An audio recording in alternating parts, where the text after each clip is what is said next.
Subject verb agreement बहुत ही प्यारा topic है। हम इसमें पहले ही बताए हैं आप सभी को कि सब्जेक्ट वर्ब एग्रीमेंट में हम दो टॉपिक कवर करेंगे, टेंसेस और पार्ट्स ऑफ स्पीच, जिसमें हम टेंसेस के एरिया को कवर कर रहे हैं और हम उसी टेंस के सिलसिले को आज फिर आपके सामने लेकर के आए हैं। दोस्तों आज टेंस के लेवल में हम 3 ऐसे वर्ड आपके सामने रखेंगे जो किसी भी सेंटेंस में वर्ब के हिसाब से बहुत शानदार फॉर्म, बहुत शानदार फंक्शन क्रिएट करते हैं। आइए उन तीनों चीज़ों के बारे में जानते हैं। ध्यान दीजिएगा दोस्तों। पहला, अगर मैं टेंस में पहली वर्ड की बात करूं दोस्तों तो पहला प्यारा सा वर्ड है बी, पहला प्यारा सा वर्ड है बी। और दूसरे की बात करूं दोस्तों तो दूसरा प्यारा सा वर्ड है डू। और तीसरा वर्ब की बात करूं दोस्तों तो तीसरा प्यारा सा वर्ड है हैव। पहले तो एक चीज़ मैं बता दूं, इनका फंक्शन मैं पढ़ूंगा हेल्पिंग वर्ब के रूप में। किसी भी टेंस में यदि बी, डू और, ध्यान दीजिएगा दोस्तों, किसी भी टेंस में यदि बी, डू और हैव काम करते हैं हेल्पिंग वर्ब का। जी हाँ, इस चीज़ को दिमाग में रखिए रहिएगा। किसी भी टेंस में वी की बात करूं दोस्तों, डू की बात करूं दोस्तों या हैव की बात करूं दोस्तों, ये तीनों अगर किसी सेंटेंस में काम करते हैं दोस्तों हेल्पिंग वर्ब का, तो इनके साथ जो मेन वर्ब आएगा दोस्तों वो किस तरीके से काम करेगा, इसी चीज़ के बारे में हमको पढ़ना। आइए समझते हैं। सबसे पहले एक एक चीज़ को हम डिराइव करना सीखेंगे। मैंने यहाँ कहा बी। अब बी के बेटा 3 फॉर्म होंगे। पहला इस,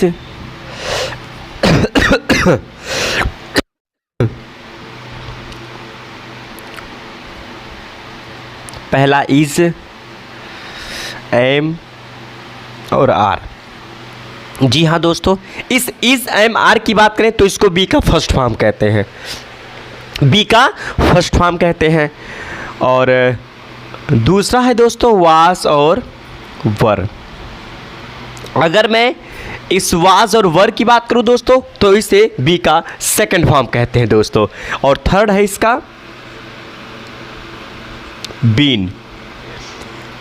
दोस्तों मैं आपको ये बताना चाह रहा हूं कि किसी भी सेंटेंस में यदि इज, एम, आर की बात करूं, यदि वाज, वर की बात करूं, यदि बीन की बात करूं दोस्तों, तो इनके साथ इन तीनों के साथ याद रखिएगा जो भी वर्ब आएगा दोस्तों उसमें हम हमेशा आईएनजी जोड़ के चलेंगे,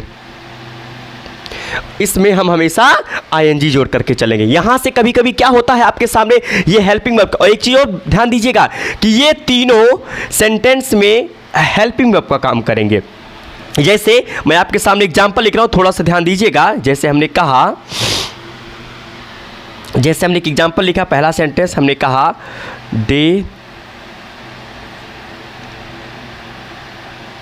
आर रीड आ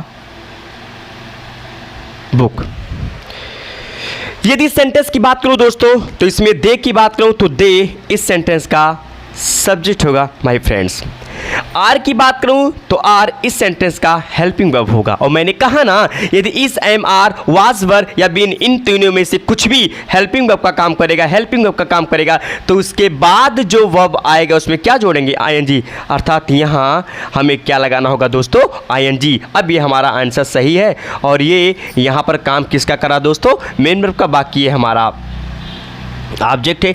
यही चीज़ मुझे आपको बताना था। छोटी छोटी चीज़ें बहुत ज़्यादा कंफ्यूज आपको ना करें, इसलिए हमको बहुत शानदार तरीके से इस पर फोकस देना होगा। मैंने कहा क्या कि टेंस में 3 ऐसे वर्ब्स हैं, बी, डू और हैव। अगर ये तीनों किसी सेंटेंस में हेल्पिंग वर्ब का काम करते हैं तो इनके साथ जो वर्ब आएगी उसका फंक्शन कैसा होगा दोस्तों, इसी के टॉपिक में हम आपसे बात कर रहे हैं, हम आपकी क्लास आपका ले रहे हैं। तो याद रखिएगा किसी भी सेंटेंस में यदि बी से रिलेटेड, चाहे वो इज, एम, आर हो, चाहे वो वाज, वर हो और चाहे वो बी हो, अगर ये तीनों सेंटेंस में हेल्पिंग वर्ब के रूप में नजर आते हैं दोस्तों तो इनके बाद जो वर्ब आएगा उसमें हम क्या जोड़ देंगे, आईएनजी जोड़ देंगे दोस्तों। Correct, very good. कोई भी सेंटेंस हो। चलिए एक और एग्जांपल्स की बात करते हैं। हमने कहा ही ब्लैंक इज आर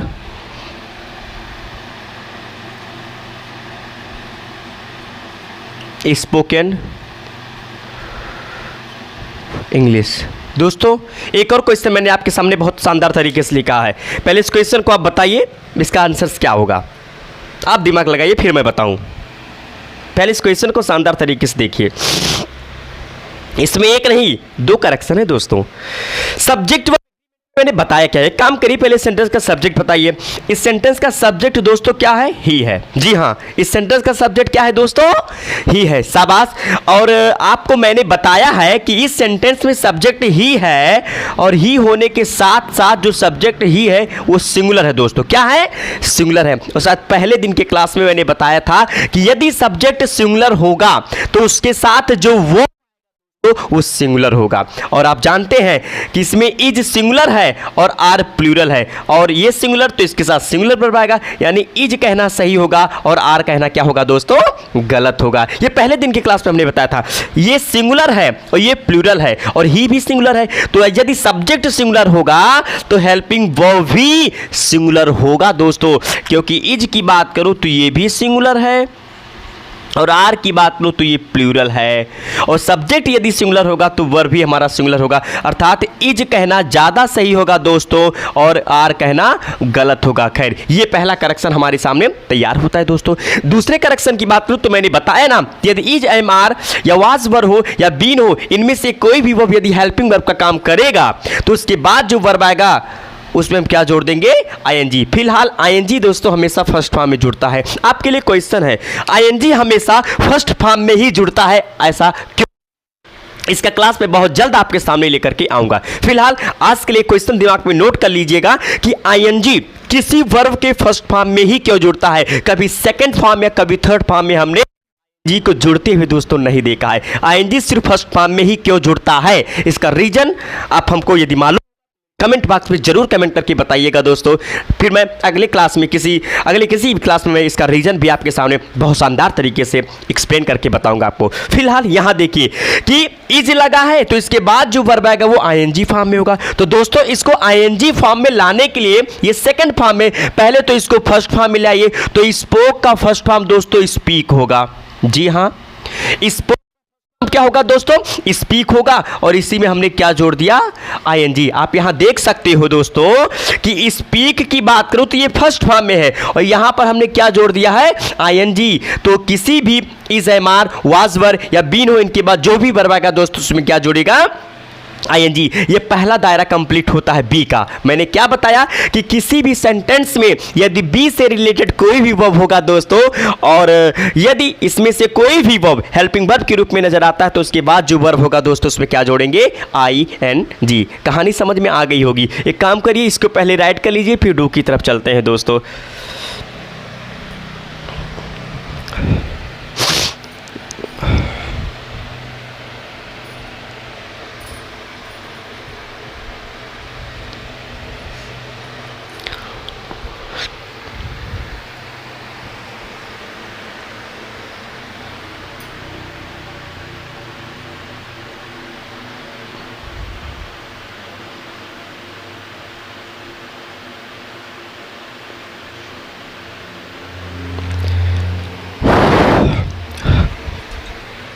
हाँ माय फ्रेंड्स, राइट कर चुके होंगे इसको। चलिए फिर इस सिलसिले को आगे बढ़ाते हैं। अब डू की बात करते हैं। चलिए देखते हैं, इसको इरेज करना पड़ेगा। चलिए इसके बाद इनका एक क्वेश्चन लगाऊंगा, इनके शॉर्ट प्रैक्टिस क्वेश्चन लगाऊंगा दोस्तों। अच्छे तरीके से इसको समझिएगा, आप लोग पहले इसको सॉल्व करोगे। चलिए मैंने बी की बात कर ली, अब मैं आपके सामने बात करूंगा डू का। हालांकि डू प्रेजेंट इंडेफिनिट का है, इस पर चर्चा मैं कल के क्लास में कर चुका था, लेकिन चूंकि मैं इसको सीरीज़ के रूप में पढ़ रहा हूँ इसलिए इसको ध्यान से यहाँ पे देखिएगा दोस्तों। ये था बी। अब बात करेंगे हम किसके लिए दोस्तों, डू के लिए। जी हाँ, बहुत ही प्यारा टॉपिक है। डू की बात करूं दोस्तों, ध्यान दीजिएगा, डू की बात करूं तो यहां से भी 3 हेल्पिंग वर्ब हमारे सामने निकल करके आते हैं। पहला डू, जी हाँ दोस्तों। दूसरा डज, जी हाँ दोस्तों। और तीसरा डिड। इन तीनों वर्ब की अगर मैं बात करूं दोस्तों, इन तीनों वर्ब की अगर मैं बात करूं दोस्तों तो याद रखिएगा, किसी भी सेंटेंस में यदि डू नजर आता हो, डज नजर आता हो, डिड नजर आता हो दोस्तों, तो याद रखिएगा इनके साथ जो वर्ब आएगा वो हमेशा फर्स्ट फॉर्म में होगा दोस्तों। इस चीज़ को कभी मत भूलिएगा, इनके साथ हमेशा जब भी तो हमेशा फर्स्ट फॉर्म में होगा। और एक चीज़ और बता दूं, मैं डू की बात करूं या डस की बात करूं या डिड की बात करूं, ये तीनों सेंटेंस में हेल्पिंग वर्ब का काम करेंगे, लेकिन कब? याद, एक चीज़ और बता दूं, डू की बात करूं, डस की बात करूं या डिड की बात करूं, तो ये तीनों किसी भी सेंटेंस में, दो ही सेंटेंस मतलब किसी भी सेंटेंस में अगर हेल्पिंग वर्ब का काम करेंगे दोस्तों, तो वो सेंटेंस जब निगेटिव होगा तब, या वो जब इंटेरोगेटिव होगा दोस्तों तब। कहने का मतलब ये सत्य है कि डू की बात करूं, डस की बात करूं या डिड की बात करूं दोस्तों, तो डू, डस, डिड किसी सेंटेंस में हेल्पिंग वर्ब का काम करेंगे, लेकिन हेल्पिंग वर्ब का काम ये दो ही सेंटेंस में करते हैं दोस्तों, या तो वो सेंटेंस नेगेटिव में हो या तो वो सेंटेंस इंटेरोगेटिव में हो। यदि सेंटेंस पॉजिटिव में होगा तो पॉजिटिव में कुछ अलग रूल होगा। इसका क्लास मैंने पढ़ाया है, इस वीडियो के इस लेक्चर के ठीक पहले वाले लेक्चर में मैंने बहुत शानदार तरीके से बताया है कि यदि प्रेजेंट इंडेफिनिट टेंस पॉजिटिव में हो तो कैसे वर्ब को अपने साथ लेकर के आएगा। जो नहीं देखे हैं जाकर के उस वीडियो को शानदार तरीके से देख लीजिएगा। तो मैंने कहा किसी भी सेंटेंस में यदि डू नजर आता है दोस्तों, डज नजर आता है दोस्तों, डिड नजर आ जाता है, और ये तीनों हेल्पिंग का काम करेंगे, लेकिन सिर्फ दो सेंटेंस में, एक नेगेटिव और दूसरा इंटरोगेटिव। तो इन तीनों के बाद जो वर्ब आएगा उसको हमेशा अपने फर्स्ट फॉर्म में होगा। चलिए कुछ क्वेश्चन यहां से प्रैक्टिस के रूप में ले लेते हैं दोस्तों, ध्यान दीजिएगा। क्वेश्चन है दोस्तों पहला, वी डस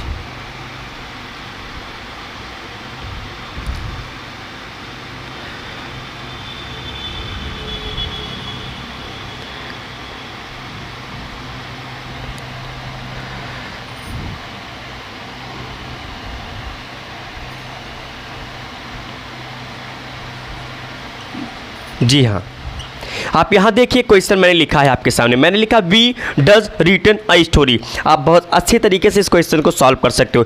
यहाँ पे आप देखिए सब्जेक्ट हमारा वी है दोस्तों, और पिछले लेक्चर में मैंने आपको बताया है कि सेंटेंस में वी सब्जेक्ट है, लेकिन यहाँ पर वी की बात करूँ दोस्तों तो वी प्लूरल है। क्या है दोस्तों? प्लूरल है। और मैंने ही बताया है कि यदि सब्जेक्ट हमारा प्लूरल होगा तो उसके साथ जो हेल्पिंग वर्ब आएगा दोस्तों वो भी प्लूरल में होगा। यानी यहाँ पर डज की बात करूँ तो यहाँ डज ना हो करके दोस्तों यहाँ ज़्यादा अप्रोप्रिएट क्या कहना हो, सही होगा डू, क्योंकि बी के साथ दोस्तों डू लगेगा। ठीक, सब्जेक्ट प्लूरल तो वो भी हमारा प्लूरल। लेकिन शानदार तरीके से ये सोचिए, मैंने बताया कि डू, डज, डिड यदि हेल्पिंग वर्ब का काम करते हैं। एक चीज़ मेरे से गलत हो गया दोस्तों, ध्यान दीजिएगा, मैंने मिस्टेक कर दिया, सॉरी, नेगेटिव बनाना था दोस्तों इसको। एक मिनट, सेंटेंस गलत हो गया, सॉरी। मैंने कहा we does not written a story. आप इस क्वेश्चन को देखिए दोस्तों, एक एक स्टेप को समझेंगे। यहां मैं वी की बात करूं दोस्तों तो वी प्लूरल है, डज की बात करूं दोस्तों तो डज सिंगुलर है, और बी प्लूरल है, इसलिए इसकी वजह से यहां मुझे प्लूरल लाना होगा, तो डू ज़्यादा अप्रोप्रिएट होगा। नॉट लगा है, और मैंने बताया डू, डज, डिड के बाद जो वर्ब आएगा वो फर्स्ट फॉर्म में होगा। यहां पर रिटन की बात करें तो ये थर्ड फॉर्म में, पहले तो इसको फर्स्ट फॉर्म बनाइए, तो यहाँ रिटन नहीं दोस्तों क्या हो जाएगा, राइट हो जाएगा। तो आंसर क्या तैयार होता है? We do not write a story, ये हमारा आंसर तैयार होता है दोस्तों। मैंने बताया ना कि सेंटेंस में डू, डज या डिड की बात करूं तो इसके बाद जो वर्ब आएगा दोस्तों वो हमेशा फर्स्ट फॉर्म में होगा। अब यहां देखिए डज की बात करें तो बी यहां प्लूरल था, इसीलिए इसके साथ मुझे प्लूरल वर्ब लाना पड़ा, और ईएस को हटा तो डू बना, तो ये भी प्लूरल, ये भी प्लूरल, लेकिन इनके साथ यहां मैंने लिखा इनके साथ जो वर्ब आएगा वो फर्स्ट फॉर्म में होगा, इसलिए रिटन का मैंने दोस्तों राइट कर दिया। चलिए एक और क्वेश्चन की तरफ चर्चा करते हैं।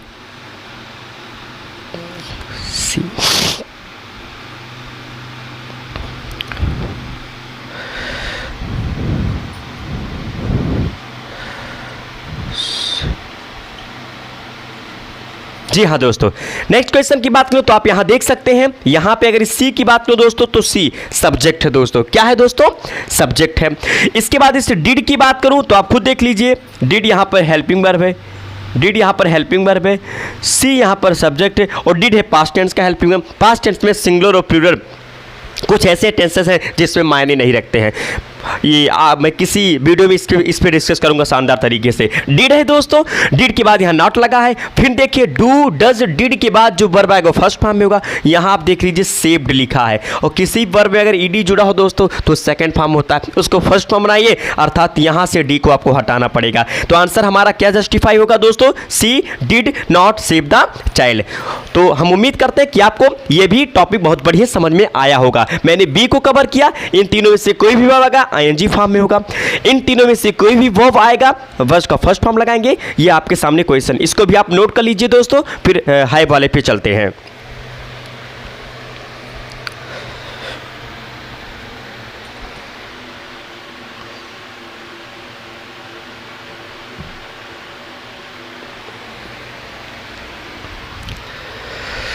तो दोस्तों आप इसको पॉज करके भी राइट कर लीजिएगा। चलिए हम इसको इरेज करते हैं, एक और एरिया बचा हुआ है उसको कवर करते हैं। इसके बाद कल के क्लास में हम टेंस का सिर्फ प्रैक्टिस क्वेश्चन लगाएंगे दोस्तों, क्योंकि टेंस मान के चलिए बस यहीं पर ख़त्म होता है। टेंस से रिलेटेड जो प्रॉब्लम्स होंगी बस यहीं से हो सकती हैं, उस प्रॉब्लम को मैंने यहाँ पे दूर कर दिया है दोस्तों। इस चीज़ को दिमाग में अच्छे तरीके से रखे रहिएगा। चलिए फिर देखते हैं।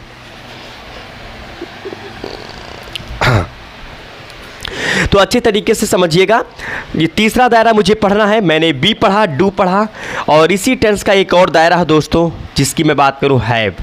बहुत ही प्यारा दायरा है दोस्तों हैव। हैव की बात करूं तो इसमें भी 3 हेल्पिंग वर्ब हमारे सामने निकल करके आते हैं। जी हाँ, 3 helping verb. Number 1 have, number 2 has, और नंबर 3 दोस्तों हैड। एक चीज़ और बता दूं, ये किसी भी सेंटेंस में ये तीनों भी हेल्पिंग वर्ब का काम करेंगे दोस्तों। बस फर्क है कि ये तीनों सेंटेंस चाहे पॉजिटिव में हो, सेंटेंस चाहे नेगेटिव में हो, और सेंटेंस चाहे इंटरोगेटिव में हो दोस्तों। सेंटेंस चाहे इंटरोगेटिव में हो, इस चीज़ को ध्यान दीजिएगा। सेंटेंस चाहे पॉजिटिव में हो, सेंटेंस चाहे नेगेटिव में हो, सेंटेंस चाहे इंट्रोगेटिव में, तीनों में पॉजिटिव, नेगेटिव, इंट्रोगेटिव तीनों में ये हेल्पिंग वर्ब का काम करेंगे। और एक चीज़ बता दूं दोस्तों, हैव, हैज, हैड, ये किसी भी सेंटेंस में यदि हेल्पिंग वर्ब का काम करते हैं तो इनके साथ जो वर्ब आएगा दोस्तों, इनके साथ जो वर्ब आएगा वो हमेशा अपने थर्ड फॉर्म में होगा। मैंने कहा क्या दोस्तों, हैव की बात करूं, हैज़ की बात करूं, हैड की बात करूं, ये तीनों सेंटेंस में हेल्पिंग वर्ब का काम करेंगे। सेंटेंस चाहे पॉजिटिव में हो, चाहे नेगेटिव में हो, चाहे इंट्रोगेटिव में हो दोस्तों, किसी भी सेंटेंस में ये हेल्पिंग वर्ब का काम करेंगे। लेकिन इनके बाद जो मेन वर्ब आएगा उसका हमेशा थर्ड फॉर्म यूज करेंगे दोस्तों। इस चीज़ को ध्यान से समझिएगा। 3 रूप मैंने बताया। बी से निकलने वाले जितने वर्ब हैं ये अपने साथ आईएनजी फॉर्म को लाएंगे। डू से निकलने वाले जितने वर्ब हैं ये अपने साथ वर्ब की फर्स्ट फॉर्म को लाएंगे। और हैव से निकलने वाले जितने भी वर्ब हैं ये अपने साथ वर्ब के थर्ड फॉर्म को लाएंगे। एक चीज़ और बता दूं दोस्तों, इन सभी का रीजन भी है कि क्यों एम आर हमेशा अपने साथ आईएनजी फॉर्म को लाता है, क्यों डू डज डिड हमेशा वर्ब की फर्स्ट फॉर्म को लाता है, और क्यों हैव हैज हमेशा वर्ब की थर्ड फॉर्म को लाता है दोस्तों। रीजन को भी बहुत शानदार तरीके से मैं आपके सामने लेकर के आऊंगा। बस सिर्फ आप इस टॉपिक को और हमारे पढ़ाए गए लेक्चर को अच्छे तरीके से देखते रहो दोस्तों। आपका हर दूर करने के लिए मैं आपके सामने हमेशा तैयार रहूंगा दोस्तों। चलिए समझते हैं, आओ समझते हैं। तो मैंने बताया कि किसी भी सेंटेंस में हैव की बात करूं, हैज़ की बात करूं, हैड की बात करूं, इनके साथ जो वर्ब आएगा दोस्तों वो वर्ब के थर्ड फॉर्म में यूज किया जाएगा दोस्तों। चलिए अब इस पर कुछ प्रैक्टिस कर लेते हैं। यहाँ आप काम करता हूँ दोस्तों, इसको इरेज कर देता हूँ। आप नोट कर ही लिए होंगे ताकि प्रैक्टिस क्वेश्चन को शानदार तरीके से हम देख सकें। दोस्तों हैव से रिलेटेड हमें कुछ क्वेश्चन पे चर्चा करनी होगी, ध्यान दीजिएगा। इसके लिए एक्सरसाइज, इसके लिए मैं प्रैक्टिस क्वेश्चन लगा रहा हूँ। जैसे मान लिया पहला क्वेश्चन हमने लिखा दे हैज़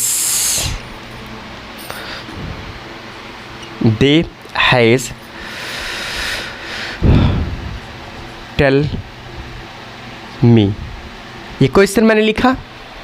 इस क्वेश्चन की बात करूं दोस्तों तो आप ध्यान से देखिए, दे की बात करूं तो दे इस सेंटेंस का सब्जेक्ट है, आप यहां अच्छी तरीके से समझ सकते हैं। हैज की बात तो ये हैज जो है दोस्तों, ये हैज इस सेंटेंस का हेल्पिंग वर्ब है। और टेल की बात करूं दोस्तों तो ये टेल जो है इस सेंटेंस का मेन वर्ब है दोस्तों। और मी की बात करूं तो ये मी जो है ये इस सेंटेंस का ऑब्जेक्ट है दोस्तों। चलो सब्जेक्ट वर्ब के एग्रीमेंट को पहले चेक कर लेते हैं। यहां पर आप देखिए दे सब्जेक्ट है, लेकिन कौन सा सब्जेक्ट है दोस्तों? आप सभी को मालूम है प्लूरल, और आपको मैं बताया हूं यदि सब्जेक्ट सिंगुलर तो वो भी सिंगुलर, यदि सब्जेक्ट प्लूरल तो वो भी हमारा प्लूरल होगा दोस्तों। अगर दे प्लूरल है तो यहाँ पर हैज सिंगुलर है दोस्तों। यहाँ पर हैज की बात करो तो ये क्या है? सिंगुलर है, अर्थात इसको काट के यहाँ पर इसके हिसाब से मुझे वर्ब लाना होगा। और दे के हिसाब से वर्ब क्या लगाएंगे दोस्तों? हैव लगाएंगे, अर्थात यहाँ पर अप्रोप्रिएट वर्ब होगा हैव, यानी दे के साथ में दोस्तों हैव लगेगा। अब सुनिए, हैव की बात करूँ या हैज की बात करूँ या हैड की बात करूँ, इन तीनों में से कोई भी वर्ब यदि नजर आता है दोस्तों तो इसके बाद जो वर्ब आएगा वो अपने थर्ड फॉर्म में होगा, अर्थात यहाँ टेल नहीं दोस्तों, टोल्ड कहना ज़्यादा अप्रोप्रिएट होगा। अर्थात यहाँ आंसर हमारा तैयार होता है दे हैव टोल्ड मी। हम उम्मीद करते हैं कि टॉपिक बहुत शानदार तरीके से आपको समझ में आया होगा। ये जो टॉपिक आज मैंने आपको पढ़ाया इसको शानदार तरीके से, खूबसूरत तरीके से, एक बार में नहीं दो बार में नहीं, अगर जब तक समझ में नहीं आएगा तब तक इसको शानदार तरीके से देखते रहिएगा, इसका नोट्स बना लीजिएगा, क्योंकि कल इन्हीं तीनों पे मैं आपके सामने सिर्फ और सिर्फ प्रैक्टिस क्वेश्चन लेकर के आऊंगा दोस्तों। अभी तक टेंस में और टेंस से रिलेटेड जितने भी प्रैक्टिस क्वेश्चन होंगे दोस्तों, सारे के सारे प्रैक्टिस क्वेश्चन अब मैं इधर कल से करवाऊंगा। इसके बाद नाउ सब्जेक्ट वर्ब का जो एग्रीमेंट होगा उस टॉपिक को लेकर के मैं आपके सामने लेकर के आऊंगा। बाकी के हमारे जो लेक्चर्स हैं पहले उनको भी शानदार तरीके से देखें ताकि आपको हर स्टेज समझ में आए। दोस्तों आज का टॉपिक आपको अच्छा लगा होगा तो प्लीज़ मेरे चैनल को लाइक कर दीजिएगा, और जो जिन भाइयों ने जिन बहनों ने अभी तक हमारे चैनल को सब्सक्राइब नहीं किया है दोस्तों उसको सब्सक्राइब कर लीजिएगा। चलिए फिर मिलते हैं आपके साथ एक नए लेक्चर में। जय हिंद मेरे प्यारे दोस्तों।